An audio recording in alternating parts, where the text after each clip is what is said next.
পশ্চিমবঙ্গের মানুষের রাস্তায় নেমে পড়া উচিত আর সরাসরি মমতা ব্যানার্জির কাছে জবাব চাওয়া উচিত, যেটা আপনি কার পয়সা খরচা করলেন, আর যে টাকা খরচা করলেন তাহলে আপনার লয়ার্সের টিম আছে, আপনার লিগ্যাল অ্যাডভাইজারের টিম আছে, আপনার ল অফিসাররা আছেন, তারা প্রত্যেকেই তাদের যে অভিজ্ঞতা, তাদের নিজের জ্ঞানকে ব্যবহার করে সিদ্ধান্ত নিয়েছেন, তাদের মতামত দিয়েছেন। এই সমস্ত মতামত সামনে আসা খুব জরুরি। শিক্ষা দুর্নীতি করলেন আপনারা, সারদাকাণ্ড করলেন আপনারা, নারদাকাণ্ড করলেন আপনারা, সেই টাকাটাও গেল আপনার কোষে। আবার ওই দুর্নীতির কারণে যে মামলাগুলো হলো, সেই মামলাগুলোর পেছনে যে উকিল খরচা করলেন, সেটাও গেল আমাদের টাকা, সরকারি কোষ থেকে। তাহলে আপনি দুভাবে টাকাকে আত্মসাৎ করলেন। যেটা বললেন না সেটা হচ্ছে, উত্তরবঙ্গেও মন্দির হচ্ছে, দক্ষিণবঙ্গেও মন্দির হচ্ছে। মন্দির করার পয়সা কোত্থেকে পাচ্ছে? মানুষ তো চাল ডাল চাইছে, দুমুঠো খেতে চাইছে, পেটটা ভরাতে চাইছে, খালি পেটে যন্ত্রণা ভোগ করতে চাইছে না, পারছে না তারা। স্যার, একেবারেই আরটিআই করে যেমনটা জানা গেছে যে 2019-20 অর্থবর্ষ থেকে 2023-24 অর্থবর্ষে উকিল, আদালত এই সকল বিষয়ের পিছনে রাজ্যের খরচ হয়েছে 65 কোটি টাকা বা তার বেশিও হতে পারে। কি বলবেন? আমি বলবো যে পশ্চিমবঙ্গের মানুষের রাস্তায় নেমে পড়া উচিত আর সরাসরি মমতা ব্যানার্জির কাছে জবাব চাওয়া উচিত, যেটা আপনি কার পয়সা খরচা করলেন, আর যে টাকা খরচা করলেন তাহলে আপনার লয়ার্সের টিম আছে, আপনার লিগ্যাল অ্যাডভাইজারের টিম আছে, আপনার ল অফিসাররা আছেন, তারা প্রত্যেকেই তাদের যে অভিজ্ঞতা, তাদের নিজের জ্ঞানকে ব্যবহার করে সিদ্ধান্ত নিয়েছেন, তাদের মতামত দিয়েছেন। এই সমস্ত মতামত সামনে আসা খুব জরুরি। কারণ এই যে মামলা করেছেন, সেই মামলা আমরা পাবলিক ডোমেনে যা আছে, আমরা যা জানি, তার মধ্যে মানে অলমোস্ট 100% না হলেও 90% মামলায় ব্যর্থ হয়েছেন। তাহলে এই অসফলভাবে এতগুলো মামলা করিয়ে যাওয়া, এতগুলো মামলা ইনিশিয়েট করানো, এগুলোর দায় আপনাকেই নিতে হবে। টাকাটা জনগণের, টাকাটা আপনার টাকা নয়, টাকাটা না সারদার ওই ফান্ড থেকে এসছে, কারণ সারদা ফান্ডের যে টাকা তা আপনার মন্ত্রীদের মধ্যে গেছে, ব্যক্তিগত ফান্ডে গেছে। নারদার টাকা আপনার ব্যক্তিগত ফান্ডে গেছে, সরকারি কোষে যায়নি, সেখান থেকে খরচা হয়নি। যত এইসব শিক্ষা দুর্নীতির টাকা, সেগুলো সব আপনাদের ব্যক্তিগত ফান্ডে গেছে।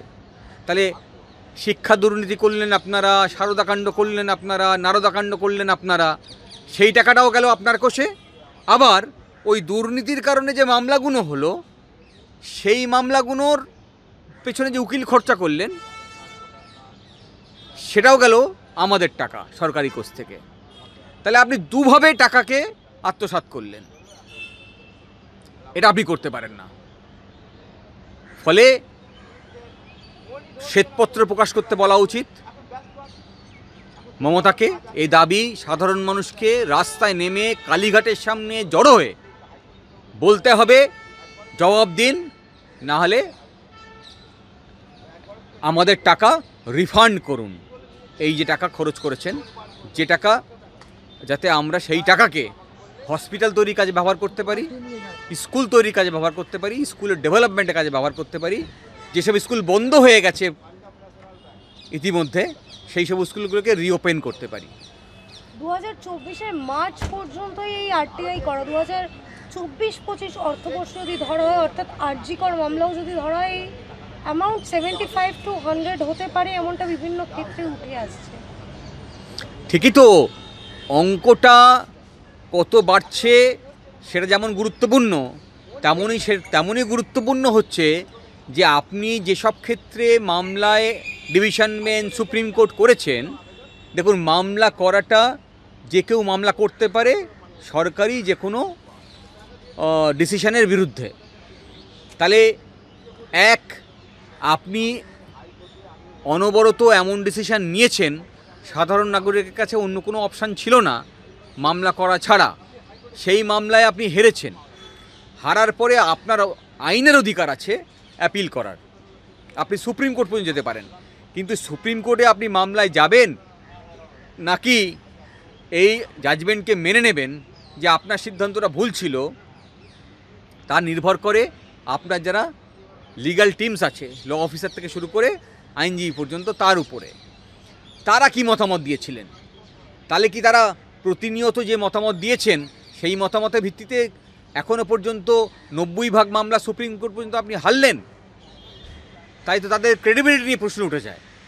আর নাকি তারা মত দিয়েছিলেন মামলা না করার বা মামলায় জেতার সম্ভাবনা কম সে মত দেওয়া থাকা সত্ত্বেও আপনি এই সব সাধারণ মানুষের, সাধারণ ট্যাক্সপেয়ারের টাকা খরচ করে শুধুমাত্র আপনার আক্রোশ মেটানোর জন্যে আপনি অ্যাপিল করলেন, মানুষকে হ্যারাস করার জন্যে আপনি আপিল করলেন, এই মামলা কিছু দীর্ঘায়িত করার জন্যে, তা জানা প্রয়োজন।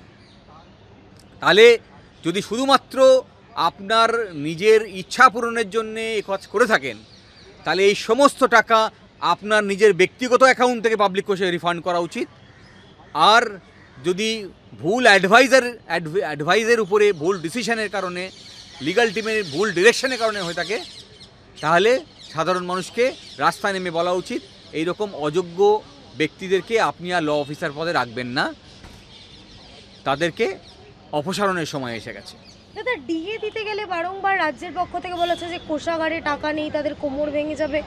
এদিকে আদালতে মামলা পিছানো, সিবিআই তদন্ত আটকানো থেকে শুরু করে একাধিক বিষয়ে তারা উকিল দিতে পারছেন, উকিলদের পারিশ্রমিক দিতে পারছেন, সেই বেলায় কি শোনাচ্ছে? যেটা বললেন না সেটা হচ্ছে উত্তরবঙ্গেও মন্দির হচ্ছে, দক্ষিণবঙ্গেও মন্দির হচ্ছে।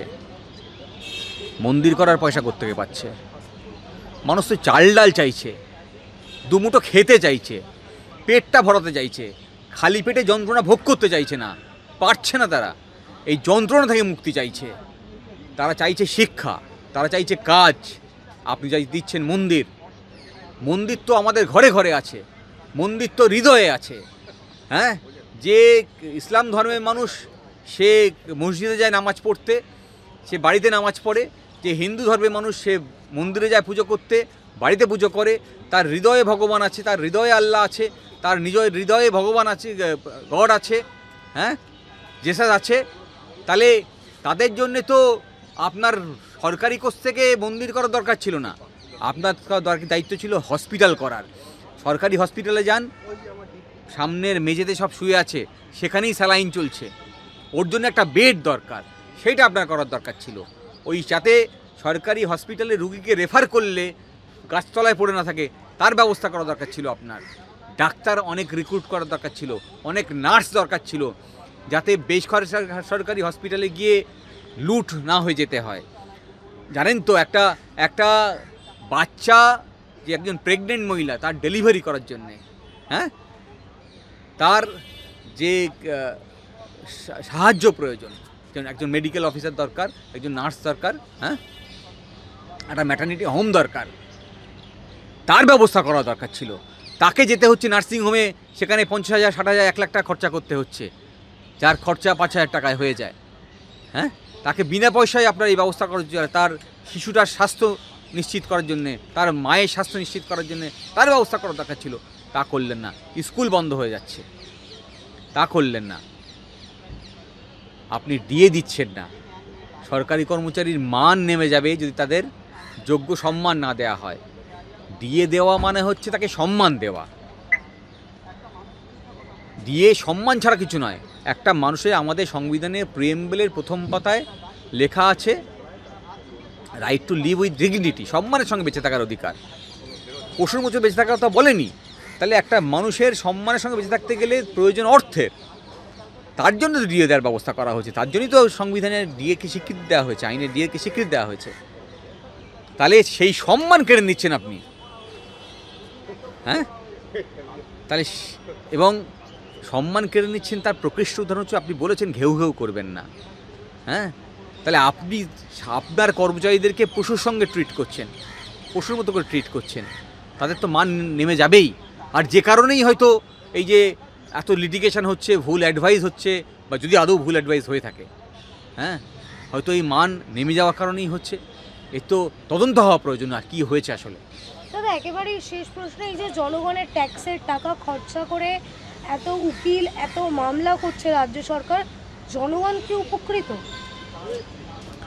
জনগণ ক্ষোভে ফুঁসছে।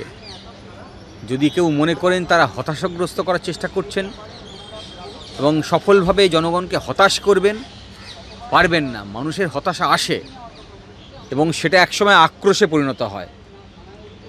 আপনার পুলিশ আর গুন্ডা বাহিনীকে দিয়ে অনেক দিন আটকেছেন, আর পারবেন না।